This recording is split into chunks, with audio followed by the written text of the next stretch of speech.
Hello everyone, thank you for joining us at the Oxford Forum Steps to a Sustainable Future. My name is Carmen Gould and I'm the Global Marketing Director for Oxford University Press Education Division. As part of OUP's work, we help to connect the voices of our sector to provide insights into the communities we serve and examine industry trends which shape the resources and initiatives we create. So I'm thrilled to be chairing today's session. Now, it's hard to imagine a more pressing conversation in the sector and more widely across the world than that around artificial intelligence, how it works, what emerging technologies like AI mean for the future direction of education and research, and how best to harness its potential. As part of OUP's commitment to the UN Publishers Compact, the Oxford University Press is proud to be working towards the UN Sustainable Development Goals. And in this session, we'll be exploring the goal of quality education for all, something that technology and perhaps artificial intelligence and large language models may hold the key to. Now, before we begin, I'd like to share how today's session will run. I'll shortly hand over to our esteemed panelists to introduce themselves before commencing our conversation on how, with the rise of AI and digital technologies, we can ensure integrity and quality is retained for a sustainable education system. We welcome any questions that you have for our panel, and of course, we hope to get to as many of those with the time that we have today. Please note that audience microphones are muted, so use the chat box to share your comments and thoughts and post your questions in the Q&A tab. We've got a wonderful team of moderators on hand to help you with technical issues in the chat box, should you have any. Now, without further ado, I'm delighted to hand over to our panel today to give a short introduction about themselves, their career, and their perspective in today's conversation. So first, I'm delighted to be joined by Professor Vicky Nash. Thank you so much, Carmen, and thank you to OUP for the invitation to be here this morning. My name is Vicky Nash, and I'm director of something called the Oxford Internet Institute, which is a department of the University of Oxford that looks at the implications of digital technologies for modern life. This morning, I guess I'll be reflecting on a couple of aspects of my experience. So one is my own research looking at internet regulation and governance, and particularly issues that surround the well-being of young people and children. I will also be thinking about the research of many of my colleagues, which focus on aspects such as the ethics and the ethical uses of AI. And perhaps last but not least, just reflecting a little bit on my role as an educator, the head of a department, also facing challenges on how to use AI in education. Thank you, Carmen. Thanks, Vicky, and looking forward to hearing your thoughts. Ignaz, could you please introduce yourself? Sure, thank you very much. My name is Ignaz Heinz. I'm the president and co-founder of Everlane, an education technology solution provider, specifically bound our fate to the publishing industry, and are happy to work with the best brands in education and publishing in the world. By now serving millions of learners, mainly in K-12, every day across all continents in different settings. My personal background is it's now 40 years. I just noticed in preparation, it's 40 years that I received my home computer in 1983. And I started there to develop programs to avoid doing my math homework, essentially. And then the rest of my career is this love-hate relationship with education technology. I tried to escape several times into more romantic analog things like history and book science, etc., but always worked in education technology, and therefore have a lot of opinions and emotions about the subject to share today. Fantastic. Thank you, Ignaz. Lots of a wealth of experience there that I'm sure we can hear about today. And then finally, my colleague, Wayne Press. Great. Thank you, Carmen, and hello, everyone. I'm the Global Product Director at Oxford University Press. So in my role, I really oversee the portfolio of education products for Oxford University Press. Like Ignaz, I've got slightly less years on me, but about 25 years work experience across education and technology. I've had the opportunity to work in various areas around education and technology, everything from sort of virtual schooling, to actual content development, to services provision, to school improvement initiatives. And I'm hoping to bring perspectives from some of those, and obviously from the product creation role that I currently play. And very thrilled to be here today and talk about two passions of mine, which is really education and technology. So thank you. Thank you, Wayne, Vicky, and Ignaz. Very privileged that you joined us. So let's get started. And I'd like to open with the question we posed in the title of this session. We're seeing how AI can unlock potential in education, and some have even argued that AI is the key to a more sustainable and equitable education system. So, Vicky, first, I'd love to hear your thoughts on this. Absolutely. I suppose the key for me, as is the case with all digital technologies, in fact, all technologies generally, is that we really need to avoid thinking about technologies as solutions or magic sort of silver bullets to solve quite complex social problems or needs. So in order to unlock the potential of technologies like AI, it's really vital that we think carefully about the decisions that we take when we're using these tools. So, for example, it won't necessarily make education more equitable if we enable it to expand the divides between those who can access tools at home, for example, and those who just have them at school. Equally, if governments see AI as a way of, for example, reducing cost pressures and as a consequence, use them to enable an increase in class sizes, then again, that doesn't necessarily make good quality education more sustainable. So I think the key for me is to reflect really carefully on the place of these technologies, which is that they should be seen as part of these overarching goals we have for education, and our uses should always be sort of mindful and critical of that, and we should ensure that we're really not using them, if you like, as a sort of as a cure for something that actually requires much greater resource and usually human resource to address it. So I think that's really key. We should avoid technological solutionism if we're going to make the best of AI. Thanks, Vicky. Ignaz, what are your thoughts on this? Well, I can only concur and add two thoughts. Maybe one on a base level, digital and sustainability. That seems to work because you have simple things like bridging distances at low cost, all the positive effects of that. So saying digital in education can support sustainability, yes, probably on a purely technical level, infrastructure level, yes, that can work. But then anything beyond that, I think we just heard an excellent description of the problems with that. The other aspect is using the term AI. So I think that will be where we can cover it now, so we don't have to go back to it all the time. There was an article now, Jaron Lanier, one of the important people who are talking about technology since more than 40 years. And he just published an article saying there is no AI. So I think we all know, and in the AI community, the term is not liked very much because it means all and nothing. There's one definition which says it's whatever computers can't do yet. So using AI to say AI will make it sustainable is not very helpful.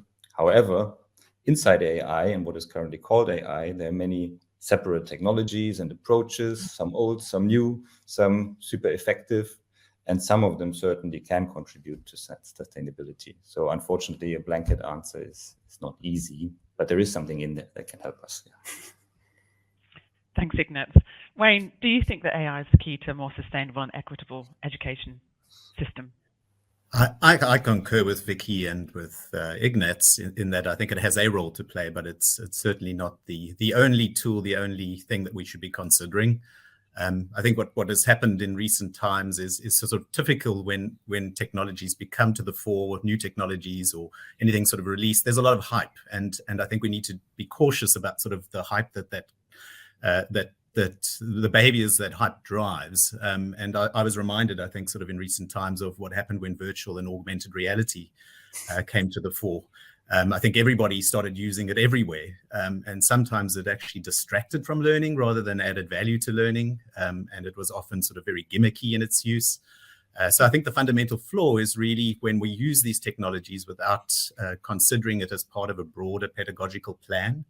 And really sort of what we're trying to achieve from a learning outcome perspective. So I do think it echoes what the other panelists are saying, is really considering where the best use of these tools and technologies are, and doing it in a very considered way if we're wanting to actually drive quality education. Thanks, Wayne. That provides a nice segue, actually, because we wanted to provide a teacher perspective on the same question. So we're going to play a short video to hear from 4 international educators. Artificial intelligence, I do believe, could be sustainable in the near future, but I do not believe that it will be sustainable on its own. Standalone, I don't think that's a high probability.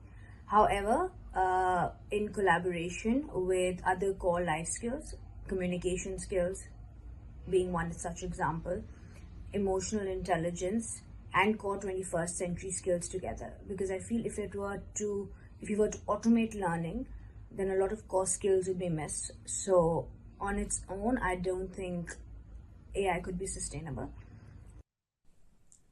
An appropriate and guided use of artificial intelligence may guarantee universal, sustainable, and democratic access to knowledge.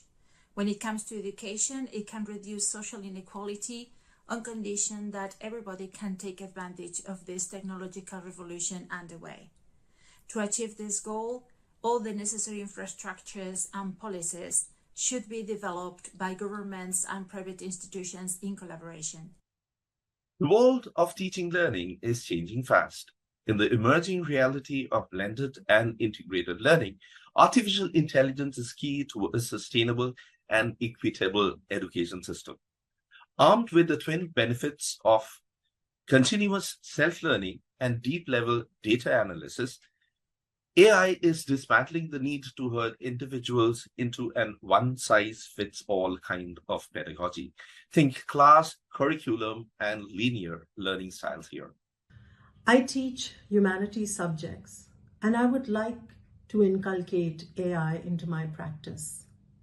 For example, AI can help identify my teaching methodology and help me recognize patterns that will make my teaching more effective. Also, it can update existing resources with innovative teaching strategies. This would facilitate smart learning and enhance the classroom experience.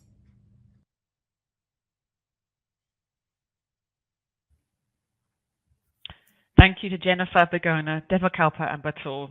Really great insights, and we're very grateful for your thoughts. So after hearing from members of our teaching community, are there any further thoughts from our panel? I mean, there are two things that I noted, which was the first mention of regulation. So a call for regulation, which I think, yeah, I just have two thoughts. Yes, and we will talk more about it. There needs to be a lot. It's interesting because large parts of the tech community are even calling for regulation, which is rare. So it's a bit, everybody is under some unpleasant pressure, commercial pressure, essentially. And there's a wide acknowledgement that there should be regulation. On the other hand, my optimism that it will be soon enough, strong enough, uniform enough to have a real impact and help us much in the short term is low. So there would be two thoughts on regulation. And the other one was the mention of automated education was mentioned, and the specter correctly of what that would lose. And I guess that's also an interesting notion, just if it would be because that would be financially and etc. very sustainable if everything was fully automated, but it would be horrible and not education as anyone of us would like it to see, I'm sure. So there is what parts, maybe to go to the positive side, what parts should we automate and what parts shouldn't we automate? Yeah, so. Great thoughts, Ignaz, and we'll actually return to the subject of regulation a little bit later. Now, late last year, I'm sure that everyone's had an opportunity to see this now, but ChatGPT, the AI chatbot developed by OpenAI, exploded onto the global stage, and it's remained at the center of fierce debate. Like many of us, I've had experiments with the tool. I've had some fun, often with varying results. So I'd be interested in hearing about your thoughts on ChatGPT, and more specifically, what do you think large language models like this mean for the future of education? Ignaz, it'd be great to hear your thoughts on that. You said Ignaz, right? Yes. Okay. All right. Yes. Oh my God. I start from the most touchable, solid part of this, which is the large language model. So it's a large language model. It has the term language in it. And I think that's very crucial to understand about this specific technology in AI. It's really, it's about language. It's terribly good at language. It's a huge progress in language processing. So that's really something where beyond the hype or inside the hype, something was really achieved. In dealing with language technology, there is a huge progress. So it can talk, it can lie, it can transform, it can translate, it can do many things with language. And in there lies a great potential. But first, to cover the danger also is, I think there were two people that impressed me how they saw it again. There was Harari and I can't remember who the other one was, but essentially, and Lenya again, because they said in different words, civil society and human society is run on language, or somebody said language is the operating system of our society. And this means, okay, so if we have a technology that suddenly is very good at language, if you want to be very pessimistic, you could say there's a lot of potential to hack society because you can hack language now. On the positive sense, and turning to education, that's again another thought from Jaron Lenya, it's a beginning of a solution potentially to one of the biggest problems of technology, which is the human-computer interface. So because it's still, after all these years, it's still absolutely not satisfying. So everybody is still fighting with software, and humans are trying to conform to what the software wants. And that's one of the biggest factors why education technology is not at its best yet, because you lose so much time in friction trying to tell the machine what you actually want from it. And now that technology can operate language, which is our most effective communication mechanism, it could vastly improve the human-machine interaction because it now can do language. So that's one aspect where I think I have great hopes, because it can reduce a lot of friction. And another one is just in the parts of education, vast parts of education that deal with language, because it can be really useful in teaching language in certain aspects of it, etc. And then more broadly on ChatGPT, I think the understanding, because there is this definite commercial pressure and overhype in a dramatic fashion. So this is mostly, it's not, I don't think aliens will eat us or AI will conquer us or anything like that, but it's undeniable. There is a pure commercially driven pressure by several large companies, and actually they have fired and diluted their ethics teams because the commercial imperative has become so strong that they just said, oh, well, yeah, you said this, but bye-bye, I don't want to hear that now because we need to go to market. And that pressure is capturing all of us. And we have to be defensive against that pressure because that has no good justification. And with that pressure is also the overselling of what AI is. And even OpenAI, I blame them because they're overselling what it is. It's fantastic, but it's a large language model. It doesn't know anything. It has no knowledge. And it is being sold as something that has knowledge, that you can ask a question and expect a correct answer. They're selling it like this. And that's just plain wrong. And that's the sadness, because if it's used in that manner, at least this version at this moment, that's just wrong use. And that's also in my playing with it. I went from trying to trick it to, okay, let's be more positive. Let's really learn something. Every time you use it on some subject matter that you know something about, even in a harmless fashion, you will get it say two things correct and make something up. I mean, that's now widely reported. But that's terrible and a real danger if students and educators start using it as a resource of knowledge, because then how do you fix that? You just dilute what is truth even more, etc., etc. But yeah, but then there is so if we could focus on the real great progress that has been made on what it is and be honest about what it is, there's a lot to do with it.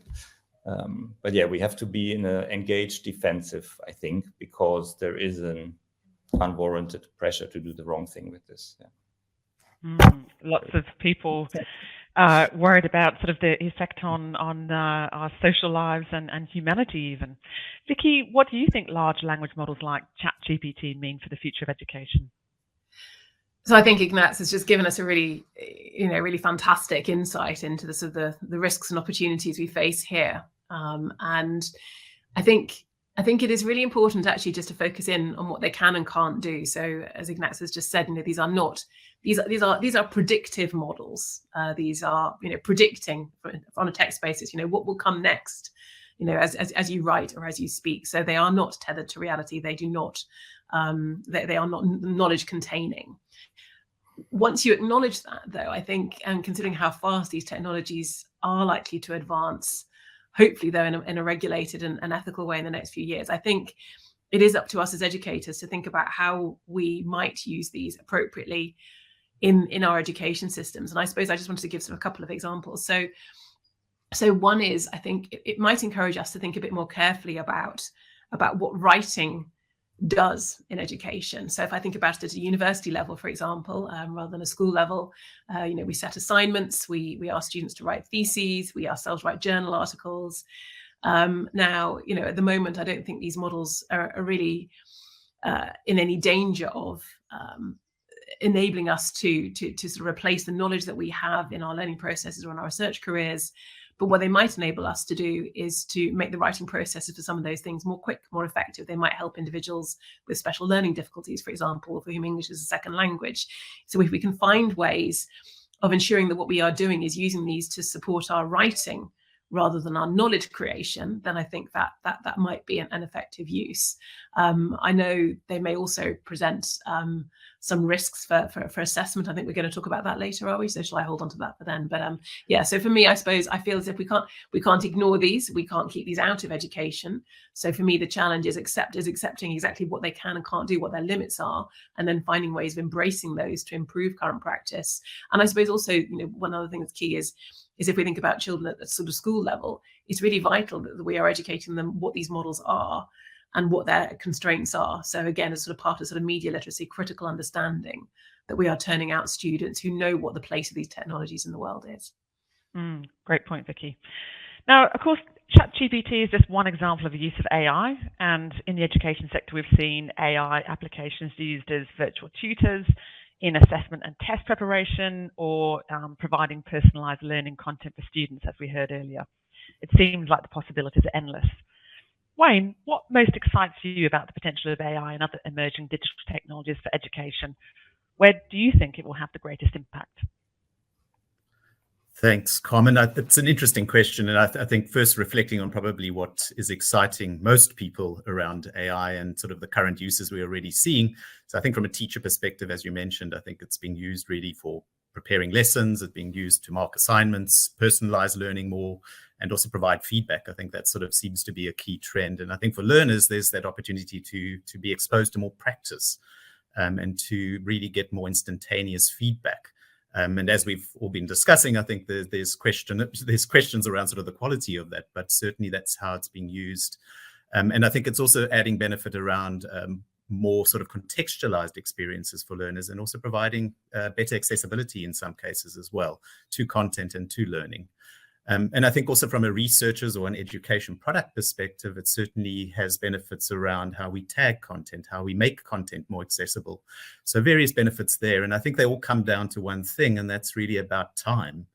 And we all know that time is always sort of an issue that comes up when we talk about teaching and learning, and the shortage of it.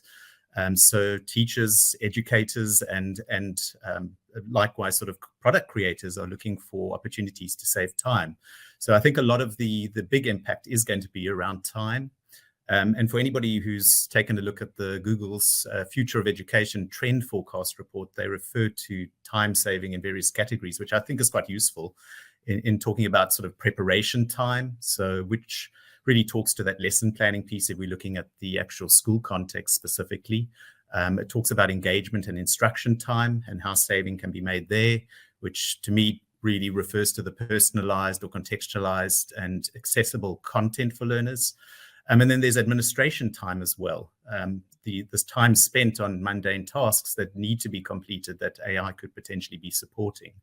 And obviously the evaluation and feedback time, sort of, which has become a big topic of discussion, particularly in relation to assessment.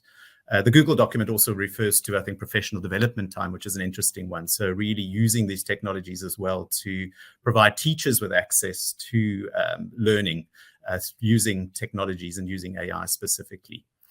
But I think the question is, what are we going to really replace that time with? And are we going to be spending more time checking what AI is producing than actually the time saved in using AI to create things?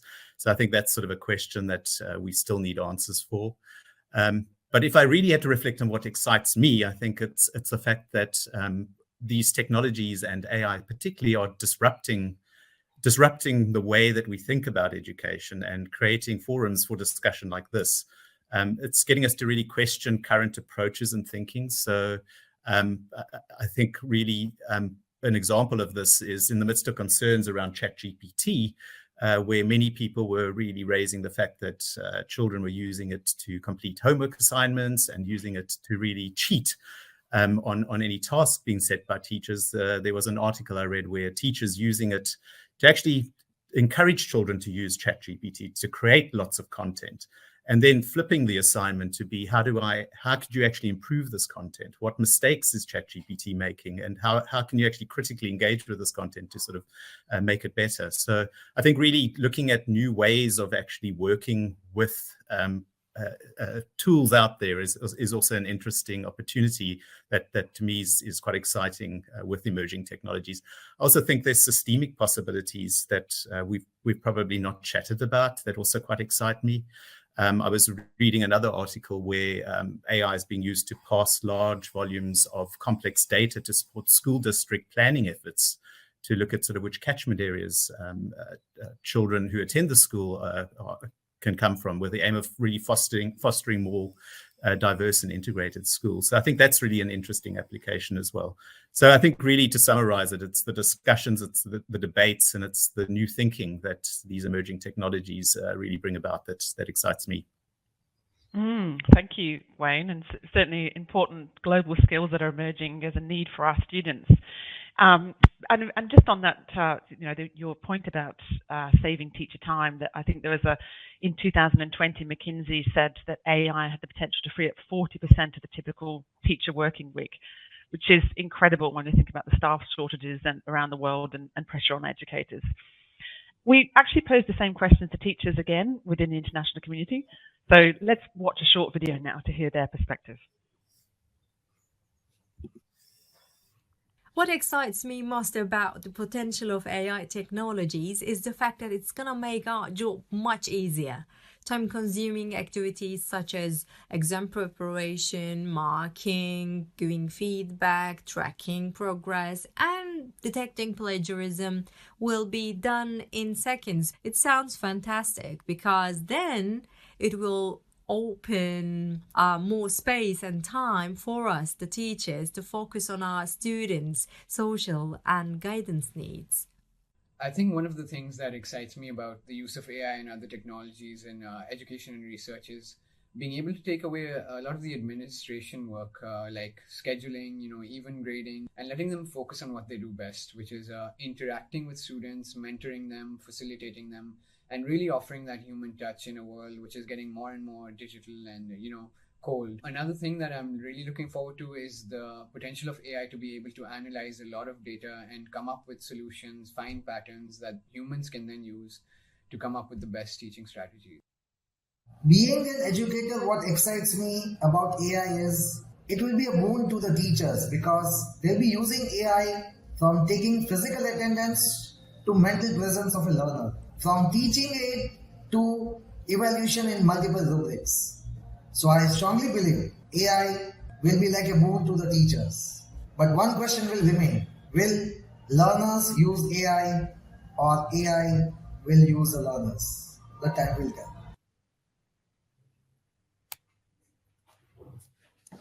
Wow, what a question, and we'll go back to that. Thank you to Mehtap, Danish, and Himanshu for your valuable insights. Any further thoughts from the panel on that video?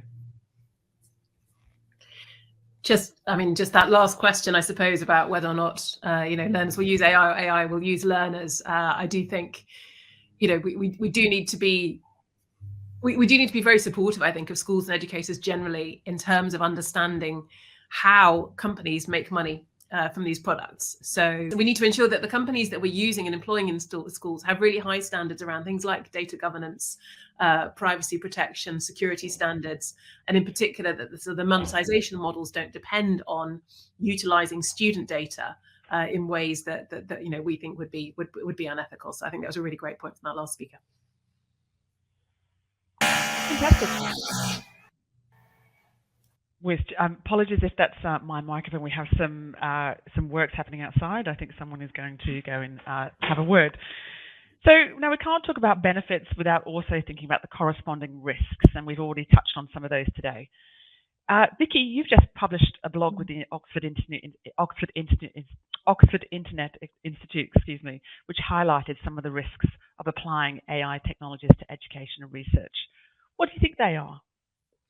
And you can call us OII, it's much less of a mouthful. There are, yes, I mean, it is really important that we keep an even-handed approach and we think about both of these things together. So I think for me, the main risks come in the way in which some of these products may be designed. So very often artificial intelligence, large language models, they're trained on, if you like, on data that we find in the world around us. And often that data is itself going to contain sources of bias, sources of discrimination. So, if we think about, for example, the way we've noticed over the years, the types of adverts, for example, that individuals are served obviously depend on our individual characteristics, but also, unfortunately, may reflect inequalities in the world around us. So, if you have a female name, you may be less likely to get adverts, say, for high-paying jobs than if you have a male name, for example. So I suppose that's one of the sort of very first risks, is that we need to ensure that we are doing as much as we can to ensure that the products, particularly the ones we're using in schools, don't contain, or make up for those sort of societal biases and discrimination that might be present in the data sets that these tools are using to learn from. So that's really, really key. Another one, and it's here in the very title of the session, and I really applaud you for that, is this focus on inclusivity and equality. So it's, we really obviously do, as educators, as policymakers, we want our education systems to deliver real opportunity and equality for all. And I think that, that for me, I'm concerned that if we don't resource this properly, if we don't take account of sort of underlying inequalities, there is a bit of a risk that using these tools can actually exacerbate, what we've previously termed the digital divide. So by way of example, when we lived through the COVID pandemic, a lot of countries like the UK asked students and families to work remotely, delivered education, online. And this assumed several things. It assumed that families had a data connection. It assumed that they had a laptop probably that was available for children to use, when the reality is that particularly students working in the most deprived areas of the UK would very likely not have had a laptop. They might not have had anything other than mobile phones. Try doing your maths homework properly or English homework properly on a mobile phone. So we know that this idea of sort of having access in schools is great, because it ensures that every child has a chance to use these new digital tools, has a chance to access AI tools.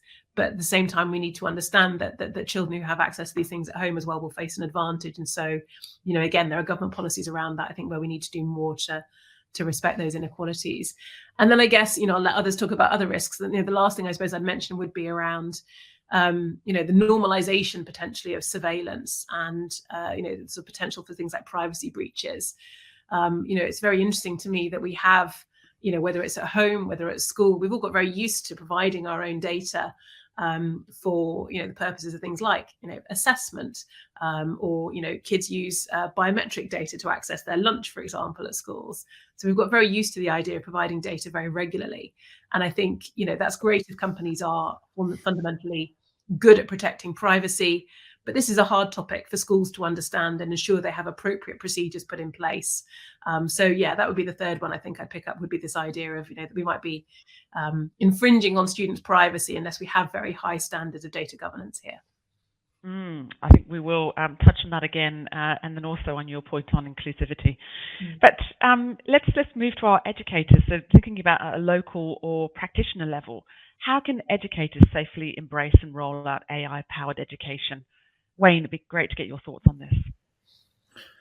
Thanks, Carmen. And yeah, I'm probably going to echo a lot of what Vicky had to say, but I think really it is about considering and quite strategically considering how you want to use these technologies. I always like sort of posing questions, which I think sort of one should reflect on when trying to make a decision like this. So a couple of things I think sort of worth educators reflecting on is really being clear on what purpose you're wanting to use the technology for. And is the technology actually fit for purpose, what you're actually wanting to achieve from a learning outcome perspective? So I think really, again, coming back to your actual design for learning and really seeing the appropriate fit of the tool of technology, I think that's the first step in really safe use. What degree of error is acceptable if there is anything being driven, I think, from an AI perspective? Can I afford for it to make mistakes? And then really, what's the risk associated with an error or any misinformation or incorrect decision the technology might present? What would happen if a mistake is made, and how serious would that be? So I think those are other questions that an educator should probably reflect on. And then talking a lot, I think, around the underpinning data models. I think really it is also really trying to understand what is the data informing the models that are driving AI. Are they fully representative? Are they appropriate for my context and need? Is there research behind it? We need to be extra cautious about that point around bias and proliferating bias, I think, through the use of these technologies. And I think a key thing there is there actual transparency around that data? Can you actually answer these questions, and can you actually find out more about it? And I think also likewise around the rules driving any decisions that the actual technology might be making. Are they based in good, sound learning design or learning science principles? And again, what evidence is there of that? I think those are the key questions one should be reflecting of. And then lastly, I think it is the point that Vicky was making as well, is who owns the data and what is being done with the data that I'm inputting into this tool. I think those are other key questions that need to be considered. And then it's weighing up, I think, the value versus the risk.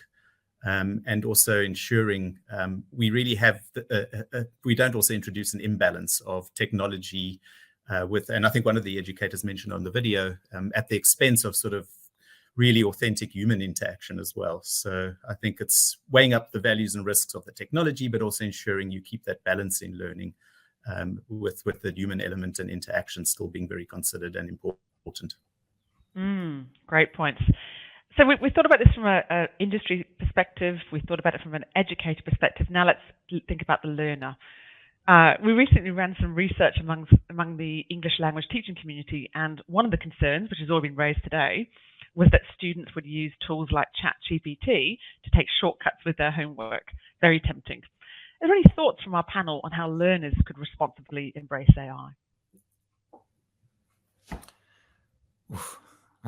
I'll try something more with my K-12 perspective.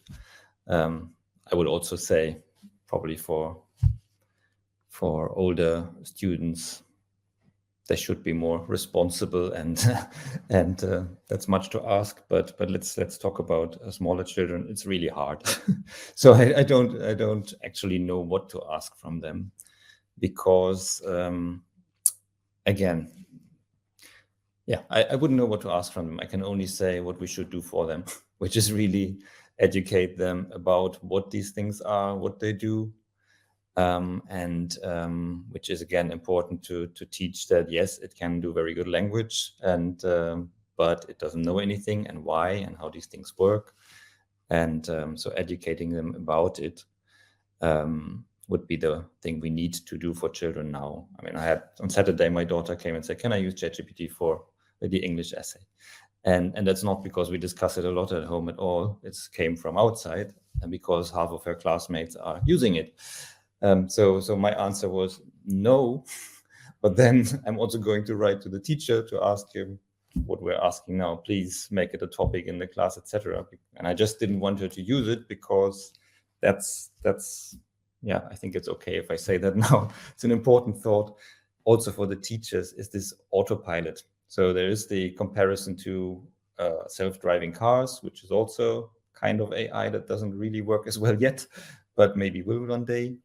You could let go of the steering wheel, and humans will.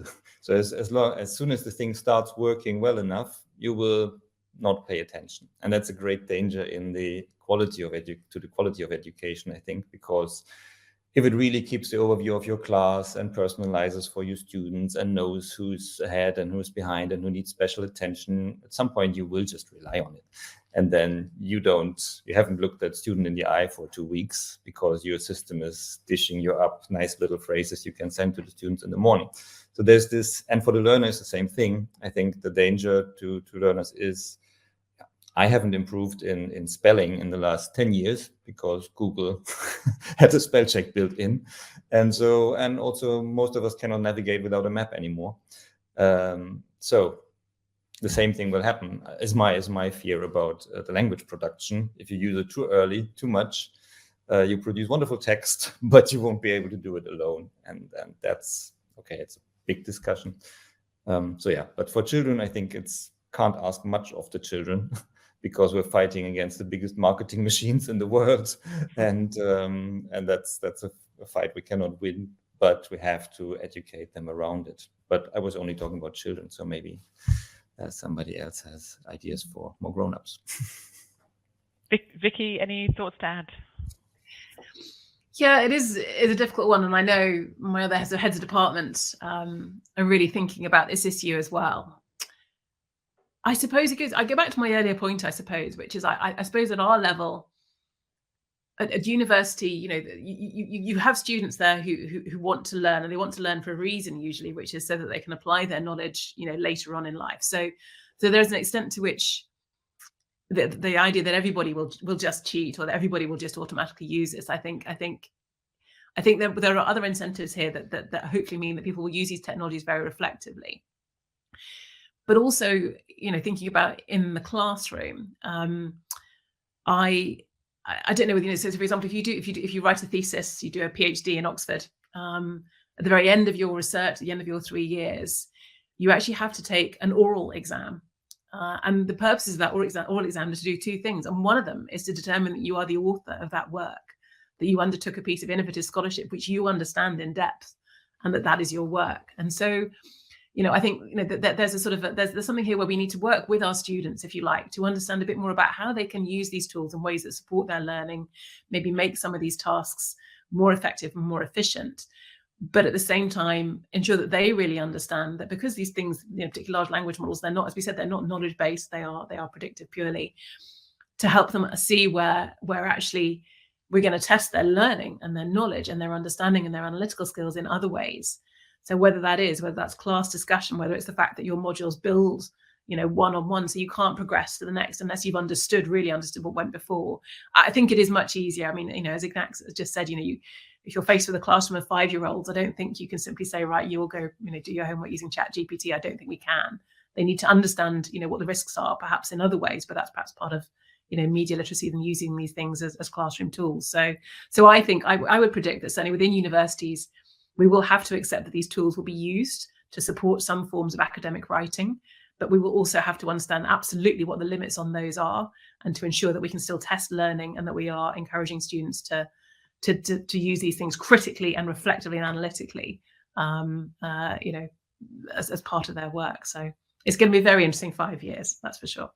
And the pace is moving very fast, I think. So 5 years, we must be working with very different technologies. Yeah. Sorry, 10 seconds. Please. I need to add something here because there is can break a lance for the publishers, and I want to, because the question was, how can you assure integrity and quality? And there is a difference. I mean, there was a difference now even between OpenAI, which is a startup with no history to ruin their name really yet. They pushed it out when Microsoft and Google had decided, no, we can't push this out yet.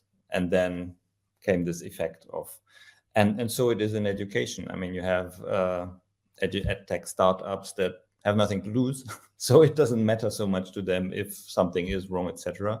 And you have established brands who are doing for centuries or at least decades, doing hard work to assure the quality with, and Oxford is one of them, not the only one, luckily for the world. But so look to them. Not all get it right, but at least they have a tradition of getting it right and worrying about truth and content quality. So I think that is one guideline. And second is just to be aware that not everything that is AI is ChatGPT. And so these machine learning models, they're a black box. That's how they're built. The people who program them cannot say why they answer something in some manner. That's just bad technology. But you can achieve a lot of the same outcomes with simpler technology. And that's actually an official approach to safety. And AI is saying, okay, use AI to find out your statistical patterns, but then build a classic formula or statistics model to get the same outcome, because then you can trace it and you know what's happening. So same for educators. I think you could always ask, somebody's trying to sell you an adaptive course that personalizes to the student. You could ask, well, is this hooked up to ChatGPT or to OpenAI's thingy to do something? Which probably means nobody can explain why it would give some content next. Or is it based on some rules that were made based on a curriculum that somebody made? You get the same outcome largely in many cases with simpler technology that has much less data. That is not a black box. So yeah, sorry. Now, talking about the black box, this is something that there's a concern with the potential for application of AI in assessment. So there are other concerns around whether it might introduce programming bias, or simply put that assessment decisions cannot be easily explained by the data. So just thinking about all of those concerns, Wayne, how do you think we can ensure integrity in assessment with the emergence of new, currently unregulated AI technology? Good question. And I think firstly, we need to remind ourselves that assessment can and should be many things. So there's not just one form of assessment. There's many forms of assessment and many purposes it serves. And I think any sort of quality program of learning really involves a variety of those different forms. So I think just starting off with that as a caveat, I think, around that question. I think also with the introduction of AI, we shouldn't forget the value of just carefully considered assessment design, development, and delivery, because I think there's the risk of doing that because of the ease that we can sort of create questions and we can score questions.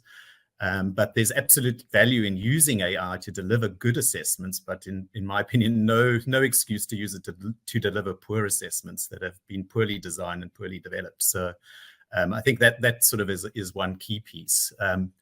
I also think, sort of regardless of the technology, for quality assessments, there's a couple of key points that we always need to keep in mind. And again, it comes back to sort of what is the purpose of that assessment? What exactly are we trying to assess? Who are we assessing? What will the data from the assessment be used for?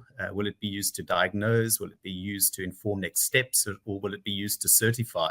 And I think those will result in different considerations when you're looking at sort of a technology to support that purpose. I think we also need to be clear on the impact of the assessment. Would we categorize the assessment as low, mid, or high stakes? What kind of decisions are we going to make with the results of that assessment? And will the impact ultimately, what will that impact ultimately be on learning and the life of a learner? I think those are all important considerations. And then I think when it comes to good, rigorous assessment, design and development, we can't ignore the importance of quality assessment frameworks and design that really needs to underpin an entire learning program. So it needs to be thought of in the context of the learning program. We need to ensure that we're following sort of rigorous processes around how we are setting those questions, those tasks, those assignments, and to draw conclusions for the assessment. And there's a couple of things that I think any good assessment design would consider when it comes to these questions or tasks. I think firstly, are they fair? Do they work equally well for the cohort being tested, whether that be by gender, ethnicity, background? And I think that talks to a lot of the discussions we've been having around bias. Another key aspect is, are they reliable? Do they repeatedly perform in the same way to get the same kind of results? And then are they valid? Are they actually assessing what we are hoping they assess? So we can't ignore those. And I think regardless of if these assessments are being created by AI, supported by AI, these are all important things we need to keep in mind and considerations that we need to have. But I do think that AI really does offer potential around unlocking abilities to assess things that maybe we've not been able to assess before, such as sort of discussion group forums where individual scoring, individual assessments can sort of take place. It really does give us the ability to work with data that we probably haven't been able to access and use and make key decisions around learning from. So some really exciting opportunity in using these technologies for assessment as well. Thank you, Wayne. So in light of what we've heard today, and it's already been touched on, the subject of regulation. So, I mean, how do we regulate the development and deployment of AI? Should we be regulating AI? Or could this, in fact, have a potential to stifle innovation? This is obviously a question that governments around the world are considering, and I know that the EU is currently proposing the first Artificial Intelligence Act. Vicky, what role do you think governments and policymakers should be taking when it comes to ensuring the integrity and quality of emerging education technologies? I think obviously we have the old problem, which is that policy and governance frameworks very often move more slowly than the technologies and the uses of those technologies themselves move. So governments are often playing catch up. That said, I think we do already have some quite different but interesting approaches being embraced by governments around the world. So you mentioned the EU AI Act, for example. That is very much a risk-based approach, which is going to impose, sort of standards and regulations depending on the level of risk posed by particular uses of AI technology. And I think, they've already indicated that in the context of education, the use of AI, particularly where it will have significant impacts on children's outcomes, children's progression, and those might be regarded as higher risk technologies and therefore require greater regulation. And I suppose if we think about what that might look like, there are, for example, there are already ethical guidelines for the use of AI in the classroom. The EU has already produced those, and actually I would say, Wayne, the things that Wayne just mentioned, many of those actually are sort of core components of that ethical and potential regulatory framework. But in addition, you might expect to see some other things. So you might expect to see, for example, things like standardization and evaluation of different types of tool. So going back to Wayne's point about do these tools, do they work the same way for everybody? Can we prove that they deliver what they say they deliver, etc.?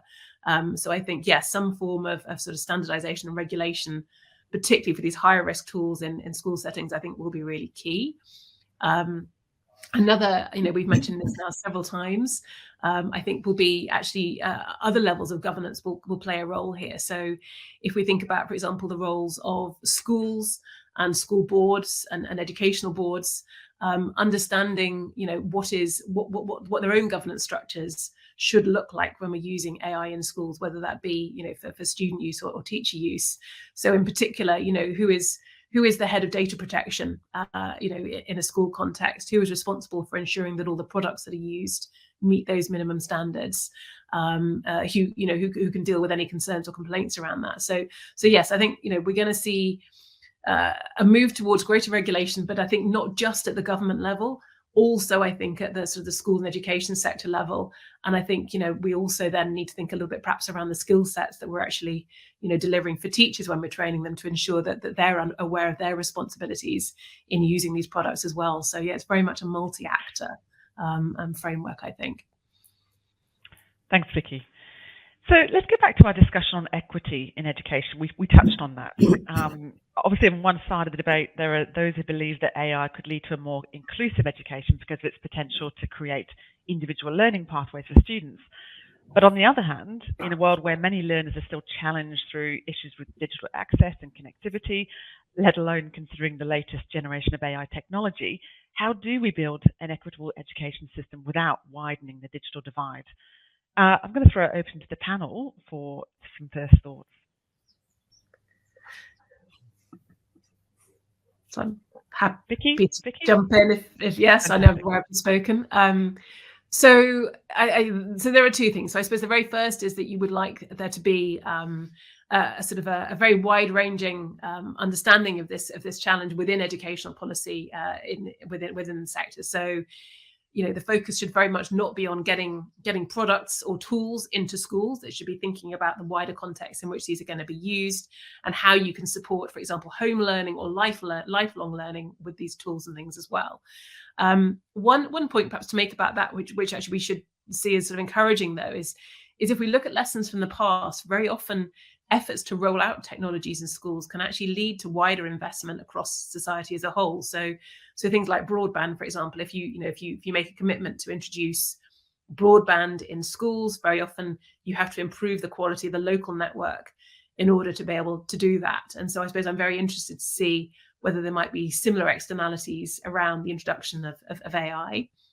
The second thing is to ensure that actually, in addition to supporting and resourcing schools, governments are prepared to support and resource the wider social networks beyond those. So, for example, I think again we need to think about what data poverty looks like. Ideally, we would have social tariffs for things like mobile phone use, for broadband tariffs, etc., to enable particularly families with children of school age to access and use these sorts of technologies for homework purposes. Also, very simple things like resourcing places which provide universal provision outside schools, like libraries, are really, really key. Again, in providing access for individuals who don't have private use at home. So I think schools have a huge role to play in building this sort of inclusivity, because they will ensure that every child hopefully leaves with experience of these technologies. But as I say, I think, for me, I'd like to see a much more ambitious framework which acknowledges, and tries to deal with these inequalities in the home and puts measures in place to reduce those where possible. But I'm sure others, Wayne or Ignaz, you probably have thoughts on this too. I think I could probably just echo what you've said, Vicky. I think the interesting thing, though, for me is also that one size doesn't fit all when it comes to technology, and I think for different contexts.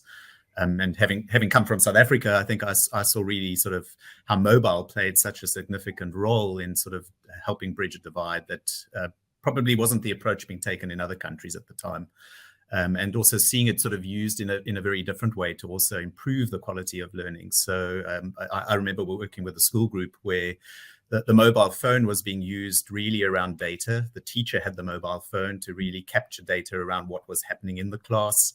That was then sort of being really serviced by a sophisticated system behind the scenes, helping make decisions about what the teacher would do the next day. So I think still face-to-face instruction, but really technology playing quite a different role in the background to really support good quality learning happening in the classroom. So yeah, I think it's just interesting to consider the different modalities and the different ways that these technologies can be used and applied in different contexts.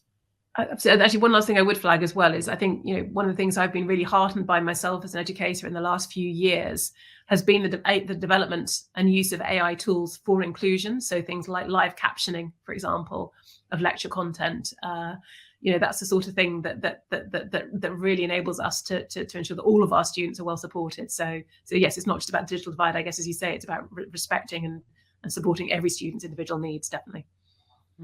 Another thing that could help would be a public model, because now it's all privately held, basically, these strong models, and that doesn't make sense. So it's not, they should be there, the private ones, but this is such a key technology, they should be public models, where at least there would be a debate about where did the data come from, etc., etc., etc. And it would assure that those public models, because the problem will be, one potential problem will be, how do they monetize this? So will they have to build in bias so that you are nudged by your chatbot to buy something you didn't even know you wanted, because that's the only way they can make money from it. So which would then seep into education. So this is a case, and it doesn't mean that all the products should be public, but the foundational technology and the base models, that's of a scale, an industrial scale based technology, that there should be public ones around, and that could help to make sure it gets distributed more evenly. Interesting point, Ignaz. So I think that would also open up a new debate about the role of government in education too. So we've got a final question before we move on to the audience questions. I know we've got a lot of teaching professionals in the audience today. So I'd love to hear final advice from our panelists on what practical things educators can do now to maximize use of AI and prepare for future emerging digital technologies. Let's start with Wayne. Probably going to echo a lot of what I've said already. So maybe treating this as a bit of a summary. Be clear on your learning goals. I think that to me would be the one bit of advice on the role that technology can play in supporting them. I'd also encourage you to embrace these new technologies. They're there, and they're going to be there, and they're going to continue to sort of become more advanced. So really embrace them, learn more about them, and try and learn as much as possible about their limitations. I think get to also understand how best to use them and the risks that they potentially bring, and encourage your learners to do the same. So, and also learn from your learners. I think that's the one thing that I've also seen sort of really play out in technology, is how learners can teach you so much as a teacher around sort of the use of the technologies, and then create opportunities for safe experimentation, weighing up again that value versus the risk. Those would be the key practical points I would summarize on. Learn from the learner. I love it. Thank you, Wayne. Vicky, your thoughts? Gosh, it's very hard to add anything to that. That seems like very wise advice. I think the other thing perhaps I suppose I would add would be around evaluation. I think that, particularly with these early experiments, the more that educators can do to really try and assess whether or not these new tools are actually improving learning practices, whether they are making a difference to the efficacy of teaching, etc. And then sharing that knowledge, I think that would be really key as well. So yeah, not only experiment, ideally, but also evaluate how those experiments go. Thank you. Ignaz? I would add, make a bit. You could use the chance that AI, with whatever it means, is now so popular to put some pressure to demand the simple things that should work for a long time. For example, the subtitling, the text-to-speech, the proper support and accessibility, all the things you see in the big commercial things, and you're asking yourself, why has my publisher not done that? You can demand these things, because one positive side effect of this hype and the battle between the giants is the costs are going down. You can now pick a good text to voice. Was expensive and difficult 10 years ago, and now you can pick from 20 and it costs almost nothing.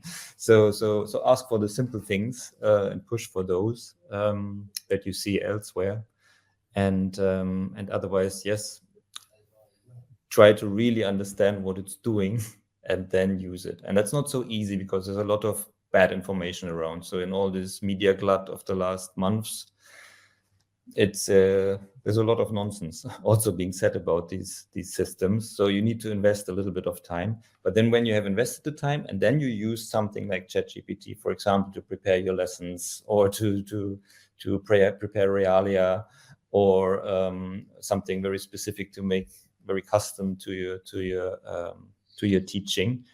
And if you know what it does, it's really powerful for anything that has to do with language. And then there is big impact already in copywriting, marketing writing, and all these areas it's big impact in the sense of it really works. So let's use that for the teaching in the areas where it really works. But you need to understand what it does, because otherwise you run in a terrible trap. Yeah. Thanks, Ignaz. And certainly, yes, my colleagues in marketing are exploring all of the uses of ChatGPT and AI. That's all the questions I had for the panel. So we can now turn to some of the questions from our audience. And I do encourage you to keep adding questions, and hopefully we'll get to as many of them as possible in the next half an hour. So the first question we have is a big question, but what are the next steps for implementing generative AI in K-12 education on a wider scale across the world? I'm going to throw it open to the panel for their thoughts.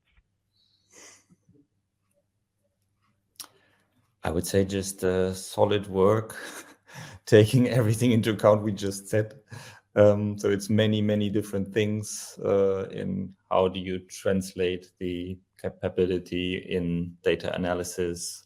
That's on a research level. How do you look at the results, find new patterns, which would really inform a new pedagogy, potentially on a research level, which then dribbles down to putting the right tools in place in the systems we have already, but in a considered and safe manner. So it needs a lot of small steps that are not so unclear, actually, and they just have to be done properly and consequently. That would be mine. Vicky, any further thoughts? I think Ignaz is probably the expert here, so I don't think I'd add a great deal to that. I suppose just going back to this sort of general point, I suppose, about I'm not sure we should rush. I don't want us to rush implementation while these things aren't regulated. I think the risks that would be really great. So I think it is about slow uptake. It's about starting the conversations with schools, with teachers, with educators, and I think really learning from those who are brave enough to try it slowly, carefully. But I wouldn't want us to see us rush this. I think the risks are too high. Anything to add, Wayne? I think there's the point around safe experimentation as well. And going back, I think, to my earlier example around augmented or virtual reality, I think those technologies have settled into quite a meaningful space in learning now. But it's only been through trial and error and really sort of stepping back and considering what the real purpose those technologies could actually bring to learning. So I do think through experimentation, we're going to learn also more about what role these technologies can actually play in education in the world at scale. But I think we need to do that safely, and we need to do that in a considered way so that it doesn't actually impact learners' lives. I want to, because all of us sound quite conservative and careful, and might be frustrating to the audience. So, we need to engage because it's out there. So we need to confront it. We need to teach about it. We need to use it carefully. So there's no blocking it out. That's not possible. But I wanted to bring another big argument for why we are careful. All of us a little bit seasoned in this area. There was a great summary of the internet I heard lately, and basically was saying, okay, imagine you're in 1999 and you would say, wow, everybody's going to have a thing like this, free bandwidth, free FaceTime, audio calls anywhere in the world, giant amounts of data, you can move forward, backward. And then you would have asked an economist, what would it do to productivity? And they would have said, oh, like they do now about AI, some of them, they would say, oh, productivity in 20 years will be off the charts, and so on. And actually, no, productivity has not increased. Probably because some things work better, but then we got all this distraction. So all of us are now only able to do half of what we could do before, and maybe are double as fast at that half. So pretty depressing productivity result of all this fantastic technology. And I guess what swings with it, we're all a bit scared of that. So you could get a dip in productivity of education, you could say, if you swim in too much of this too fast. And it would be frustrating because we have been doing it again and again and again and again. So it's a bit this hesitancy, but it needs explaining because it can mask the enthusiasm for the real progress that is there. Yeah. Thanks, Ignat. So there's an interesting question here, and I think a lot of people oppose this regardless of their role. Will AI replace the teachers in schools? Are we going to be jobless soon? Could you please shed some light on this? I hope not. I pray not. Yes.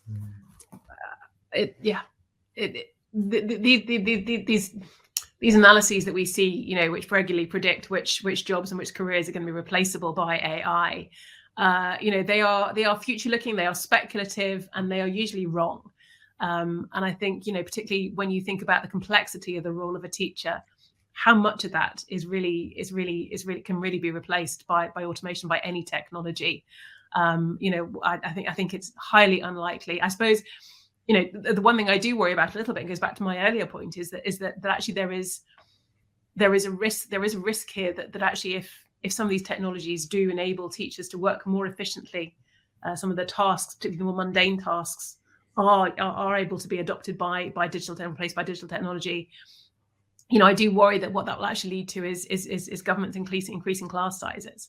So I think, but that would not be the technology doing that. That would be a conscious decision on the behalf of governments. So no, as far as I can see, AI, it cannot mentor, it cannot coach, it cannot listen to a student's personal problems and reassure them. It cannot sort of take them on their personal learning journey, knowing them as an individual over the course of a year, turning them on to the next teacher, building trust, building support. There is so much these technologies cannot do. I find this question incredibly depressing, but yes, it doesn't mean we don't speculate about it frequently.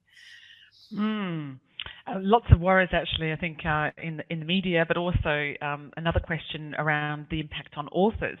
And, what do we think that content creating like ChatGPT and similar large large language models mean for authors? Yes, that's more difficult, right? Because it's already happening. So as said, in the copywriting industry, that's already happening. So you get, on the positive side, you get some who use it very well and become super productive, and then actually make a better career of it. But it does eliminate some level. So this is more tricky. It needs really the regulatory defense, I think, because part of it is just stealing, which shouldn't happen. So we can hope for that. And to be positive, you can be a better author if you use it, and that's already true now. So if you know what it does, you can be a better author if you use it. I think that's really technology that serves the purpose. So that would be the positive side. Again, I also kind of don't believe that it will really eliminate jobs, but that's more on what Vicky said, the past experience, that it never turned out that way. so it might be slightly different jobs, but that's more of a hunch. But yes, that's my 5 cents. I think if I could add just some insights in using ChatGPT sort of as an author, I think really what was interesting for me was some of the pros that I found sort of using it, but certainly sort of a lot of cons. And I think some of the pros were around, it does provide you a way of almost refining the problem statement. So it forces you to engage with what you're putting into ChatGPT in a lot more of a considered way. So I've found it's useful to refine thinking and refine sort of what I'm actually trying to solve a problem for. So probably not the intended use of ChatGPT, but I think that certainly was a pro. And one can't deny it's fast and efficient. But I think what really sort of outweighed those pros was the cons in the technology right now, and obviously the data set sort of underpinning it. But I think the responses also, when it comes particularly to learning content, tend to be very discrete, and it's really impossible to put them together into some sort of continuum of learning that's meaningfully sort of thought from a learning design perspective. So there's no cohesion really between the responses, which I think is a key role an author plays, particularly in the creation of education content. It was also very hit and miss when it comes to leveling and complexity, thinking about sort of different ages. It's often scattered with inaccuracies, which one has to spend time sort of filtering out. And I also find the responses quite generic and formulaic. They're not human responses. And I think that becomes quite evident when you're really engaging with the content. And I think also really importantly, quite ignorant often of diversity and inclusion, and quite inappropriate in many cases. Anyway, so I think it's worth maybe sharing those, because it's sort of a long way to go, I think, before and never will be, I don't think, sort of able to replace what human beings can do. But I can't remember the question, so I don't know if the question said ChatGPT or said AI, because we might have done the same mistake of equaling them. Because if you just say AI technologies, there's a lot, and we're building them into tools, and that's great. It's automatic tagging, it's subtitling, it is even determining language level, give me material to write on a certain level. All these things are kind of simpler AI than ChatGPT. And they work well, and we're putting them into tools, and everybody else is doing, and they will be like enhanced word processors and enhanced or image research. It can really have great impact. So all these jobs around authoring, they can be improved, and they will be improved, but not in a threatening manner. I think it will just make you more efficient. And I think the essence of what we're saying is that AI can introduce efficiency, but perhaps some of those human elements, creativity, for example, is something that we might be missing. And there is a question here, and it was directed for Wayne. So, and it's thinking about students' creativity. So, do we think that AI is good or bad for creativity amongst our students? I would hope some of what we've discussed today has highlighted that. I think it can be good and it can be bad. So I think it depends, again, how you're using these technologies. I do think it creates the ability to develop and nurture creativity in learners in ways that haven't been possible before, but it also can can result in sort of that creativity being stifled if it's sort of used incorrectly and inappropriately. So I do think it actually is both, and that's probably the case for learners, for teachers, for anybody using these technologies. Is there's good and bad. Again, just being aware of those limits, being aware of your intent, the purpose of what you're using them for. I think it can add benefit, but needs to be weighed up against the risk. Thanks, Wayne. And a question here for Vicky. So we have talked about a little bit on ethics today, but this question asks, can AI and digital technology help bridge the gap between theoretical knowledge and practical application in education? And if so, how can we ensure that it's done in a way that aligns with academic standards and ethics? Gosh, that's a tough one. I might need to repeat that, actually.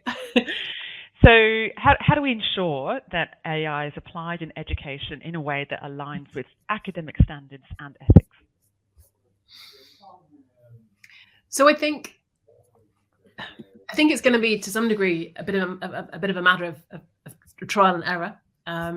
This idea of experimenting with these tools and seeing how they work, seeing what their risks are, seeing what their opportunities are, seeing how students use them, seeing how teachers use them. I think, from an ethical perspective, we have had quite a bit of time already thinking about the ethical implications of AI. That's not this hasn't appeared with discussion about ChatGPT in the last 3 months. We've got several years, even probably a decade or more of thinking about that. So we have got the ethical frameworks in place, the values that we're concerned about, and it's really a matter of then understanding how the tools that we're faced with might sort of challenge those, or what their implications are. So I think that's the first thing.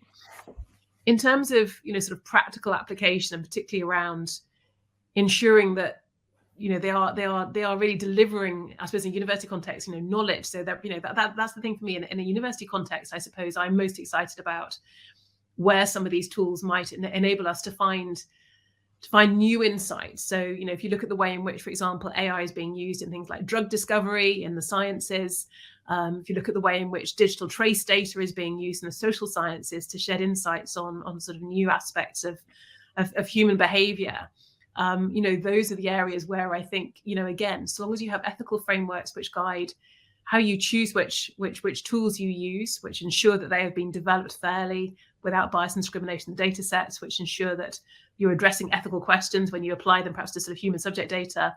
I think they offer huge potential. So for me, it really is it's a matter of sort of trial and error. It's using the existing ethical frameworks we have. It is applying the same the same academic standards that we currently have, and ensuring that we understand how these tools work, and that what they're delivering is producing genuinely high quality research outcomes. But yeah, it's not, I can't wave a magic wand and say this will definitely happen. I think we will make mistakes, and some of us will use these tools in ways that perhaps do deliver bad outcomes academically, or contain horrible biases in the data sets. So as I say, it will be trial and error, but I think we have the existing tool sets to help us do that. Thanks, Vicky. So we have a question here, an interesting one which we've also touched on lightly, which is, if we teach our students to use AI through using machines and gadgets and AI technology, does it reduce their thinking ability? How can we prevent that?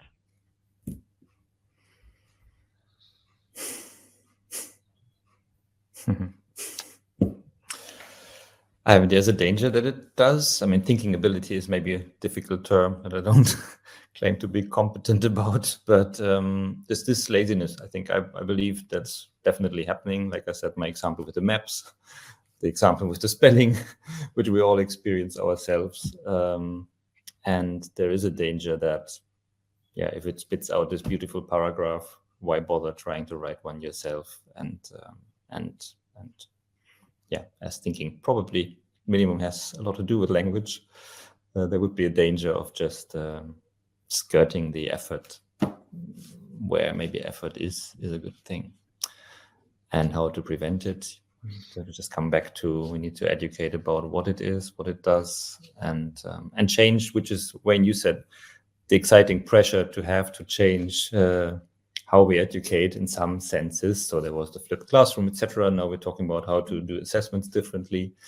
So maybe this writing little essays at home is not the right way to do it, and you should do it in a class group, in a group work, and you should monitor how the group is interacting rather than etc. etc. So it will, we have to probably modify some aspects of how we teach, and that is not negative change, because it mostly is about reducing production time in a isolated setting. So production is good, but it shouldn't be an isolated. So maybe that sounds good, doesn't it? Somehow have less production in isolated settings sounds like possibly an improvement in teaching. It's costly and hard to achieve, but that would be the obvious countermeasure. So if you don't want people to sit there, run the thing to fake it, then you want them to work together and produce it in a setting where you can't do that so easily. Yeah. I think what AI does do is create an opportunity for practice, and I think practice could be for problem solving, could be for critical thinking. So I do think I'll go back to that example I cited earlier with the teacher that sort of was using AI to sort of really get students to generate lots of content themselves and then critically analyze that content and think about how it could be improved. So again, I think if we think of only ChatGPT and we think of only sort of how ChatGPT can replace sort of doing one's homework, I think we are thinking also quite sort of narrowly around the potential of AI and the limitations. So I do think it's an opportunity to really deepen problem solving and critical thinking skills as well, if it's used correctly again. And just to add one other thing, which is that previous adoption of other technologies has also changed the way that we focus on education. So with the advent of the calculator, obviously working things out in longhand in very complicated ways on a written page became less necessary. It didn't mean you didn't need to understand how to do maths. Equally, reciting long lists of kings and queens, for example, seems less relevant in an era where you can just Google that, but maybe need to understand rather more about the way in which, power was shared across different reigns and held by whom and with, what affects which minorities, etc. So I think that over time, we will probably also understand better how we can use these tools to free up time to deliver what we think of as better forms of education. Now, another question. Now, this is quite a big one, and I'm going to address it to Vicky.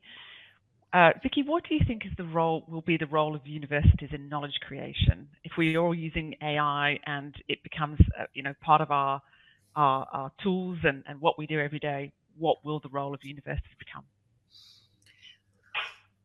It's a good question.